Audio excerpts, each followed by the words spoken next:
What a great fight we have in UFC newcomers. Rafael Alves taking on Pat Sabatini. Sabatini in 8 days' notice, replacing Mike Trizano, who was out due to an ankle injury. And Matt, for both of these guys, former champions from other organizations. For Rafael Alves, the former interim lightweight champ with Titan down in Florida. And for Pat Sabatini, the former featherweight champ with CFFC. Now, he had 2 different reigns as their featherweight champ. His last fight, he won his belt back. Now, if you go back to early 2020, one of the nastiest injuries I've seen in a fight. Hi, Craig Allen of Fight Night Picks in the editing process, and I'm going to talk about Pat Sabatini's injury against James Gonzalez in the main event of CFFC 81, and the fact that I thought that he broke his arm. He actually dislocated his arm. Some people were pretty critical of that in the comment section. If you go back and watch the video, it's disgusting in the actual fight video when he's taking on Gonzalez. It's dislocated. That's why he was able to fight so soon after, but a very gruesome injury. I'm not going to show it. I'm tempted to show it. You can look it up on your own time. It's gross, but it was dislocated. He didn't break it. I'm going to keep saying he broke it in this video, so just be warned. And I'm not going to show the picture, so you can show the kids, but it is a terrible, terrible injury. We'll keep getting into it, so let's get into it. And as soon as Pat Sabatini's arm broke against the one and only 5-3 at the time, James Gonzalez, you knew the fight was over. It was awful. It was disgusting. He came back just months later, and he was able to pick up a really big win against none other than Jordan Titoni, who was 7-5 at the time. You go back and watch that fight, Sabatini really just had his way in the fight. He just kept landing his right hand up against the cage, and he eventually got the win there. And then in his next fight against Jesse Stern, who was 10-3 at the time, picked up a big armbar finish. Now, Matt, Pat Sabatini's taken on a decent level of competition throughout his career. Those last 2, little salty. I mean, if you look at Stern's record, maybe he hadn't fought in a little over a year. Maybe he hadn't fought the highest level of competition. There was an 8-8 and a 3-3 before this fight with Sabatini, the former champion with the organization. But he's picking up wins the way you would hope a guy would pick up wins in coming into the UFC. And if you look at Rafael Alves, I mean, holy smokes, this guy is on an absolute heater of a win streak. If you go back and look at some of the names too, they're definitely names that you'd recognize from that regional scene. Rudy Morales with Combate, Guilherme Miranda with Titan, Belbit Nazarov with Titan. Then he gets the win on Contender Series. And listen, that was a great fight that he had if you watch the fight against Alejandro Flores. And then before that, and this is where it gets interesting, he fought Felipe Douglas over with Titan. He gets that interim belt. There was a long layout between fights, and it's interesting to see a guy like that, especially with, you know, a record of, what, 19-9 at the time. He's 30 years old. He was on Dana White's Looking for a Fight on that Titan card against Felipe Douglas, and here is the exact quote from Dana White. He said, normally with the record Alves has, I wouldn't be that interested, but he looked impressive. Kid's a great athlete. And so he just waited. They offered him a chance on Contender Series, and he waited almost a year and a half to take on, like I said, a really tough out in Alejandro Flores. So you got Alves coming in here, really, really heavy-handed, somewhat reserved, and that's the weird thing, because we see 2 totally different Rafael Alves in his fight. Well, you say reserved, and it's interesting, too, because sometimes he will just throw caution to the wind, and he does put a lot behind his shots, and that's something that concerns me a little bit, but also he's going to make Pat Sabatini pay quite a bit in this fight, because Alves, although he doesn't throw a lot of strikes, he throws a lot behind all of his strikes. And he will throw, it's just crazy kind of 1-2 hook combo. And then he might throw in a kick, and then it's reset. And it's, I'm going to throw my big power shots and then reset. When those power shots land, they will start to accumulate, especially as the fight progresses. And the great thing for Alves, too, if the striking is going very well, and let's say he is starting to piece up Sabatini throughout that first round, going into the second, if Sabatini shoots for a takedown, Alves is very dangerous on the ground. And when you do go through his record, tons of not only knockouts, but submissions as well. And that's the great thing for Alves. He always has that in his back pocket to where if he is getting the better of the striking exchanges and his opponent tries to just, panic, take him down, he's got that great guillotine. That's something we talk about a lot with the Nick Lentz of the world, the Brian Kelleher's of the world. I'm not putting Rafael Alves in that category just yet.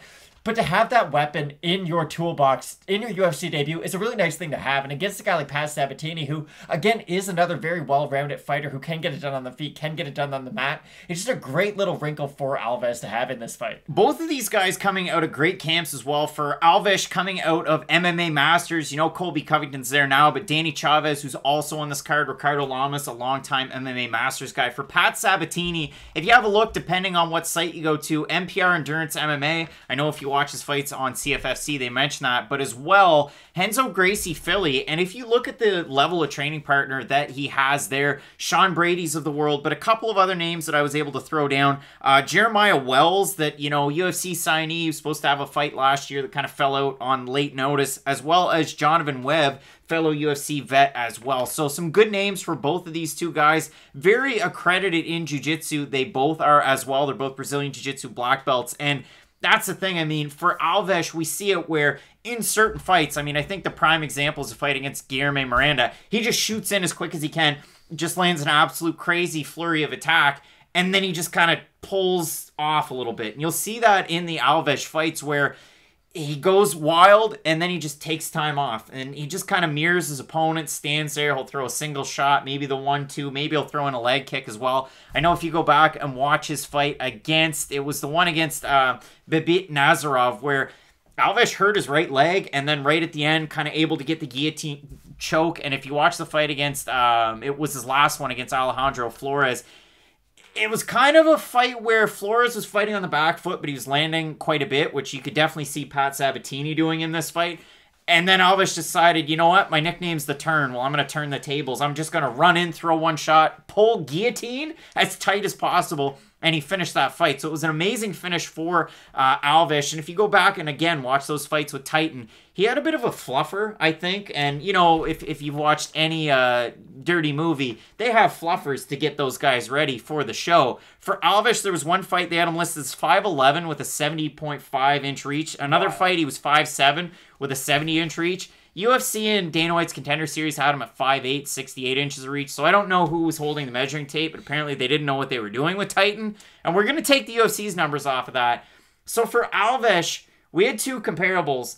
I will go with the Pat Sabatini comparable. I'll give you the Alves one here. Okay, so just one last point from me, too, on this fight. This fight could be a little dangerous if you are high on Alves. And I'm not going to give my prediction away just right yet, but this fight could go similar to the Luis Cote-Sasha Palatnikov fight, where you might see Alves constantly pushing forward, landing big power shots, but he might tire himself out landing those power shots, and I think that's an important point we have to make. I think I can lend credence to that, too, because if you look at Alves, heavily muscled at 155 pounds. And again, the last fight was at 145. This one's at 145. A lot of different sites have him just listed straight up as a lightweight. I know there's usually some lag on the old interwebs, but at 45, he looked good in his last fight. He weighed in at 146 pounds. But that's the thing. Heavily muscled guy, not the tallest guy. I know Titan again, kind of fitting with the numbers. But you're right. You could really gas out if you go for that early push against a guy like Pat Sabatini. Well, especially the ways he throws his punches, too. If you're just throwing a lot behind your shots and you're never landing, you're just whiffing on everything, and that's just going to draw your momentum away and get you more out of position. Against a guy like Sabatini who can throw straight shots, it's not that I think Sabatini's a more powerful guy by any means, but it might be one of those Macy Barber, Alexa Grasso situations where the one who does throw the straight shots, if you catch Alves while he's throwing some big bomb, he's out of position, you might be able to hurt him with a straight shot down the middle. It's a tough ask for Sabatini, though, because here's the thing. I would have loved to have seen the original fight of Trezano versus Alves. Would have been a phenomenal fight. Mike Trezano, he's good at wrestling. He's a very well-rounded fighter. We all know him from The Ultimate Fighter.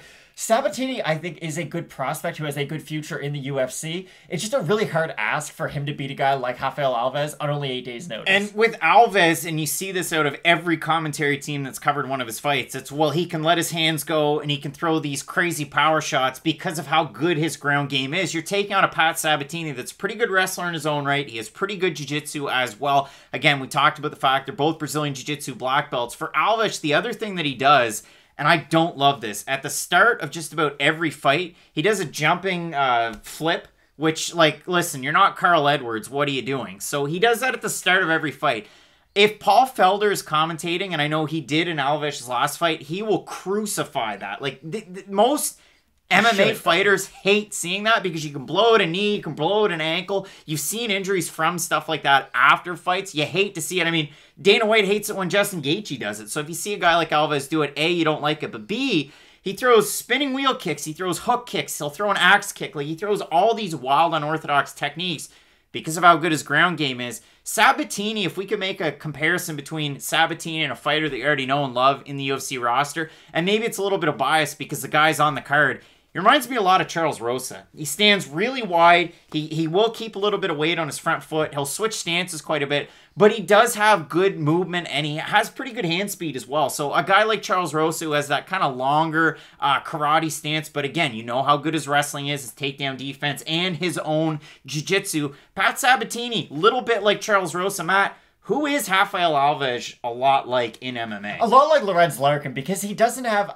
He's a powerful puncher, but I don't think he's at that upper echelon of power, especially not in the division. But he has really good technique, too. He's just in that weird kind of purgatory, I guess, if you will, of he doesn't throw a crazy amount of volume, but he doesn't have a wild amount of power behind it either. If he catches you with a big shot, you are going to go down, but he is it's that high tie style. He's going to throw those big heavy hooks. He will throw a nice push kick, too, and that's the technique that is very similar to Larkin. He likes to throw that, like, weird sideways push kick off that back leg. It's a good way to get his opponent up against the cage, and then we do see that's where he has most of his success, when he is able to get his opponent up against the cage, able to throw volume, especially to the body and to the head. Against a guy like Sabatini, those openings should be there, so I think this is a phenomenal fight. It is a great fight, so Matt, let's talk about the odds in this one. You have Alves opening a -175 favorite, now at a -195. For Sabatini, open a +150, now around a +163 over on Best Fight Odds. As far as the Tapology votes are concerned, 539 total votes. You have 83% going with Alves. You have 50% going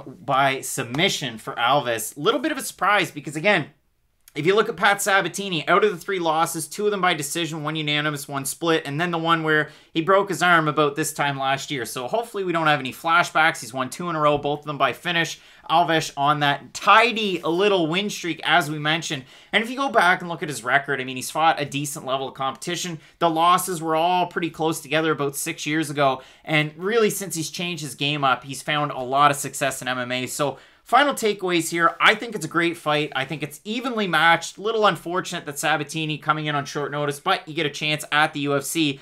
And really for Sabatini, if you like him to win this fight, probably going to be switching things up on the back foot, working all the way around the octagon. And listen, you don't see a lot of people have success with it, but similar to the fight that we had in our co-main event last weekend, it's a little bit of that technique versus power, and usually technique wins out. What do you like here? I think Alves is going to get this one done. Again, Sabatini might be able to win this fight on a full training camp, but you're asking a guy to not only do his weight cut, but get ready for a tough fight on only a week's notice. So I like Alves in this fight, although I do think for the first fight on the card, this should be an absolute barn burner. Should be a great fight. I'm in agreement. I'll take Alves here. I mean, again, I like the aggressiveness, I like the jiu-jitsu, and I like the power, but again, you could get caught in a circumstance where you go with Macy Barber based on those techniques. Long layoff for her. For Alves, the last time we saw him, it was against a fighter who had very, very fluid striking in Flores. So we'll see what happens here, but we're both going with Rafael Alves, and for me, maybe I look at this one live, but not straight up. It's a really tricky one. It should be a great fight. We're both going with Rafael Alves to get the win. Keep locked in with Fight Night Picks, Matt. We've got a great card headlined by 2 great heavyweights. We got Curtis Blaydes taking on Derek Lewis finally. So, as we always say, Matt, with Fight Night Picks, let's get into it.